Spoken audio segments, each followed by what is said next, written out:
grabatzen ari garen unean gaueko 12:29 diren honetan, gaur hasiko den binakako beserie txapelketako 13. jardunaldiaren analisia eta pronostikoak egingo ditugu lehenik eta behin errepasa dezagun nola dagoen sailkapena. Lehen postuan dira Agirre eta Iztueta eta Iguren eta Eskuza 9 punturekin,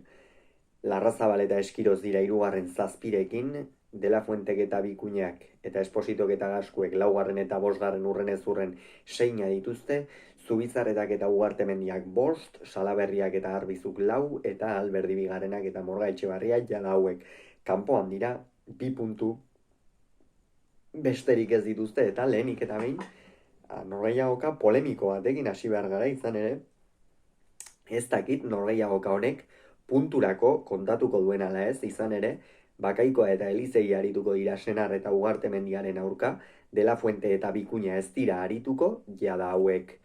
sailkatuta daude, iaia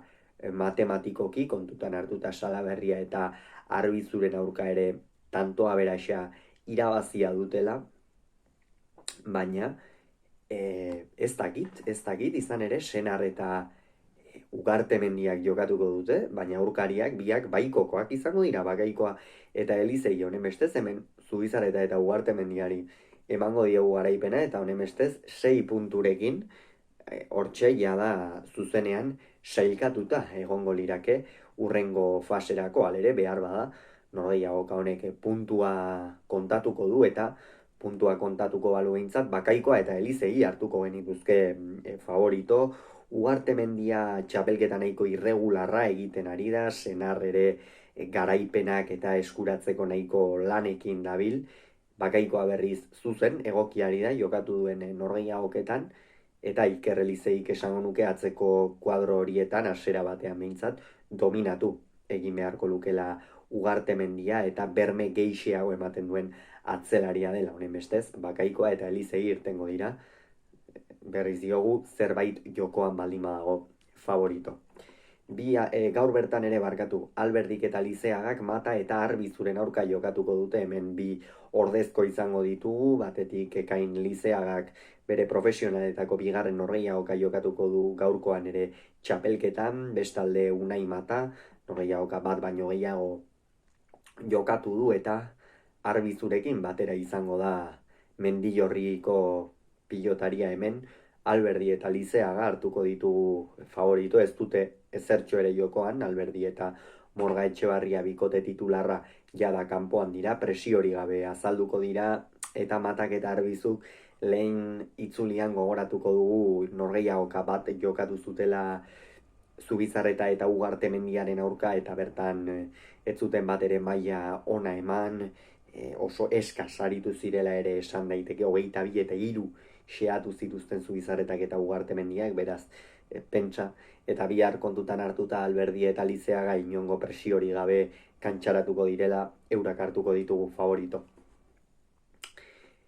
Atzean nik uste Lizeagak dominatu egingo duela, eta aurrean Alberdi lehengoan ikusi genuen, behar bada itzulera honetan pixka bat kostatu zaio, tantoak amaitzea eta bar Azpeitiako aurrelariari, baina orain pixkanaka lehengoan ere Amorebi eta Etxano maila oso ona eman zuen, eta nik uste jokoa hartzen joango dela, eta pixkanaka jada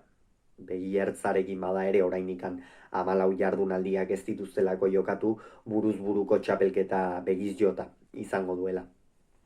Igandean Tafaian izango dira Larrazabal eta Eskiroz berriz ere Mata eta Eskuzaren aurka. Hemen kontutan hartu behar da Matak 2 norgehiagoka jokatuko dituela jarraian, hori ez da untzaren gauerdiko ez dula, eta are gutxiago Larrazabal eta Eskiroz bezalako bikote baten aurka jokatu behar duzunean, oso bikote indarsua. Eskirozek ere naiz eta lehengoan Martija oso nagusi izan zen lehen mailako norgehiagokan, oso maila ona ematen ari den pilotaria da, orain 2 aste Zabaletari irabazi egin zion, eta gainera irabazi bakarrik ez, pasara handia eman zion, berme handia eman zuen norgehiagoka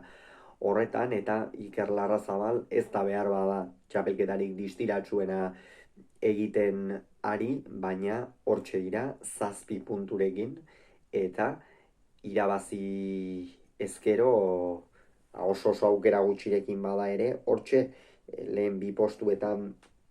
geratzeko aukera urri batzuekin geratuko lirake, izan ere zail ikusten dut, nik behintzat Agirrek eta Iztuetak edo Egurenek eta Eskuzak geratzen diren bi norgehiagoketan bakar bat ez irabaztea. Eta Mata eta Eskuza hain zuzen ere aurkari izango dituzte, baina hala ere Larrazabal eta Eskiroz irtengo dira favorito, Egurenek atxeden hartuko du. Eta jardunaldia Tolosan Iauterietan amaituko da, astelenez, kasu honetan Agirrek eta Iztuetak Esposito eta Gaskueren aurka jokatuko dute. Esposito eta Gaskue jada hauek ere sailkatuta daude, eurentzako oso garaipen garrantzitsua izan zen pasaden astekoa Larrazabal eta Eskirozen aurka Idiazabalen, Gaskue oso ongi, Larrazabal eta Salaberrien aurka izan zen, Gaskue oso ongi ikusi genuen, Esposito baita ere, eta nik uste beti gora datorren bikotea dela hauena, alere Iztuetak gaitzeko partida jokatu zuen, ikeragarri, ikusgarri jokatu zuen Atano hirugarrenean, eta honen bestez bikote gorria eman behar dugu favoritotzat, atzean teorian behintzat Iztuetak dominatu egin beharko duelako, kasu honetan Martxelek eskuetako arazoak eta izan ditu, baina pixkanaka ari da hori ere berreskuratzen eta hobetzen, eta aldiz Andoni Gaskue ongi badago ere bikote gorria eman behar da favoritotzat. Honen bestez, honelaxe geratuko litzake jardunaldia, ea zer gertatzen den gaur bertan hasiko da. Hauxe, gure aldetik besterik ez, hurrengoan gehiago izango duzue, bitartean ongi izan, agur.